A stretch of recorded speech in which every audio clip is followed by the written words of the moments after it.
പടച്ച റബ്ബേ അങ്ങനെ ആയിപ്പോരുത്. കോളേജിൽ പഠിക്കാൻ പോയി പഠിക്കാനാ പോയത്.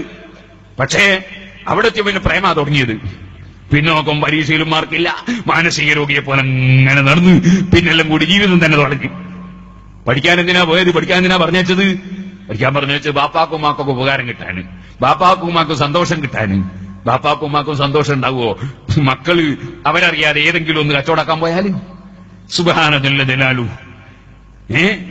സ്വന്തം ബാപ്പയും ഉമ്മയും 25-30 കൊല്ലം അധ്വാനിച്ച് വളർത്തിയിട്ട് ആ വളർത്തിയ ബാപ്പയോട് നന്ദിയില്ലാതെ, ഉമ്മയോട് നന്ദിയില്ലാതെ ഏതെങ്കിലും കാണുന്നവന്റെ പിന്നാലെ പോയാൽ, ഓ ചെറുപ്പക്കാരെ, ഏതെങ്കിലും ഒരു പെണ്ണ് മെല്ലെ ടെലിഫോൺ നമ്പർ തരുമ്പോഴേക്ക് അതെടുത്ത് വിളിച്ച് ആ പെണ്ണിന്റെ കുടുംബത്തെ നശിപ്പിക്കാൻ, ആ പെണ്ണിനെ നശിപ്പിക്കാൻ ഇറങ്ങിയാൽ, എന്റെ പ്രിയപ്പെട്ട പെൺകുട്ടികളെ,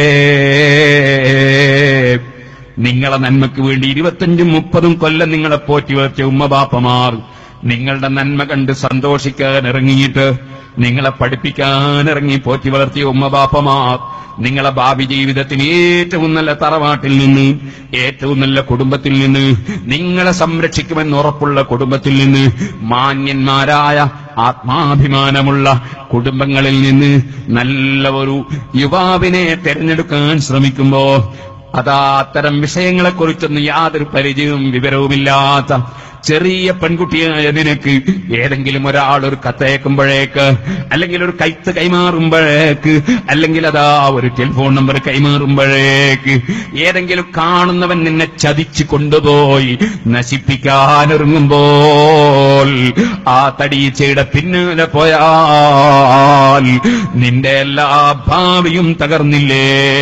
കുടുംബവുമായി അകന്നില്ലേ? ബാപ്പ ഉമ്മക്ക് വലിയ ദുഃഖം നീ സമ്മാനിച്ചില്ലേ? കുടുംബം മുഴുവനും കണ്ണീരിലായില്ലേ? നമ്മളെ ജീവിതം കൊണ്ട് നമ്മളെ ഉമ്മ ബാപ്പക്ക് സന്തോഷം കൊടുക്കുകയല്ലേ വേണ്ടത്? നമ്മുടെ കുടുംബത്തിന് സന്തോഷം കൊടുക്കുകയല്ലേ വേണ്ടത്? നമ്മുടെ എല്ലാ ആളുകൾക്കും സന്തോഷമല്ലേ പകരേണ്ടത്? നമ്മളെ സന്തോഷവും നശിപ്പിച്ചുവോ, അവരുടെ സന്തോഷവും നശിപ്പിച്ചോ? ഇങ്ങനെയുള്ള വഴിതെറ്റിയ ജീവിതത്തിലേക്ക് എന്റെ പെൺകുട്ടികളെ, നിങ്ങളെ ചതിക്കാൻ വരുന്ന ചതിയന്മാരെ സുന്ദരമായ വാക്ക് കേട്ടിട്ടോ, ടെലിഫോണിലെ വിളി കേട്ടിട്ടോ പെട്ടുപോകരുതേ പെൺകുട്ടികളെ, പെട്ടുപോകരുതേ ആൺകുട്ടികളെ. നമ്മൾ വളരെ വിശാലമായി ചിന്തിക്കാൻ കഴിയണം. അഷ്റഫുൽ ഖൽഖ് സല്ലല്ലാഹു അലൈഹി വസല്ലം തങ്ങൾ നമുക്ക് പഠിപ്പിച്ച മര്യാദകളും അതുപോലെ തന്നെ അല്ലാഹുവിന്റെ റസൂൽ പഠിപ്പിച്ച സ്നേഹങ്ങളുമൊക്കെ നിലനിർത്തണം. അന്യപെണ്ണിന്റെ മുഖത്തേക്ക് നോക്കുന്നത് വ്യഭിചാരമാണെന്നല്ലേ പറഞ്ഞത്? അന്യപുരുഷന്റെ വാക്ക് കേട്ട് രസിക്കുന്നത് വ്യഭിചാരമാണെന്നല്ലേ പറഞ്ഞത്? കൈയിന്റെ സ്പർശനം വ്യഭിചാരമാണെന്നല്ലേ പറഞ്ഞത്? നമ്മൾ വ്യഭിചാരത്തിലേക്ക് നീങ്ങാൻ പാടുണ്ടോ? അത് നമ്മുടെ നേതാവായ മുഹമ്മദ് നബി സല്ലല്ലാഹു അലൈഹി വസല്ലം നമ്മളെ പഠിപ്പിച്ചതല്ലേ? അതേ, ഐനാനി സിനാഹുമൻ നദറു, കണ്ണിന്റെ നോട്ടമാണ് വ്യഭിചാരം, കണ്ണിന്റെ നോട്ടം വ്യഭിചാരമാണ്.